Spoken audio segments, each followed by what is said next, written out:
நீம் கரோலி பாபாவை காண சிலர் வருகிறார்கள். ஐயா கூட்டம் வர ஆரம்பிக்குது, எல்லாருக்கும் சாப்பாடெல்லாம் தந்தாகணும், ஒரு இடத்தை கட்ட வேண்டும், நீங்கள் அனுமதி தரணும்னாரு. அதுக்கு என்னங்க ஜூன் 15ஆம் தேதி இந்த வருஷம் ஆரம்பிச்சிடுங்க அப்படின்னு ஒரு நேரத்தை சொல்லிவிட்டார்.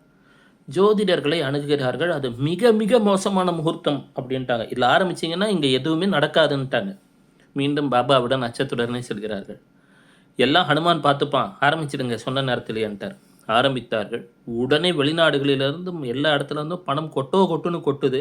வந்தவன்லாம் கோடீஸ்வரன் ஆயிட்டான்.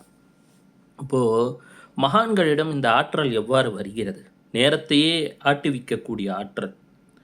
நீங்கள் இப்பொழுது இதை கேட்டுக்கொண்டிருக்கிறீர்கள் என்றால் தற்செயலாக கேட்கவில்லை. எத்தனையோ பிறவியாக எனக்கும் உங்களுக்கும் ஒரு தொடர்பு இருந்திருக்கும். அதனால தான் இப்போ இந்த வார்த்தையை கேட்டுக்கிட்டு இருக்கீங்க. அப்போது இந்த வார்த்தையை கேட்டுக்கொண்டிருக்கும் பொழுது நம் மறுபிறப்பு என்று சொல்லக்கூடியது ஏதோ ஒரு ரேண்டம் இது ரீசைக்கிளிங் கிடையாது. அதாவது ஒரு சீரற்ற மறுசுழற்சி கிடையாது. நாம் திட்டமிட்ட பொறியியல் இறைவன் வகுத்திருக்கான். அதே போல் நம்ம கர்மா அப்படின்னு சொல்லக்கூடியதும் நம்மை தண்டிக்க வந்தது கிடையாது, நமக்கு வழிகாட்ட.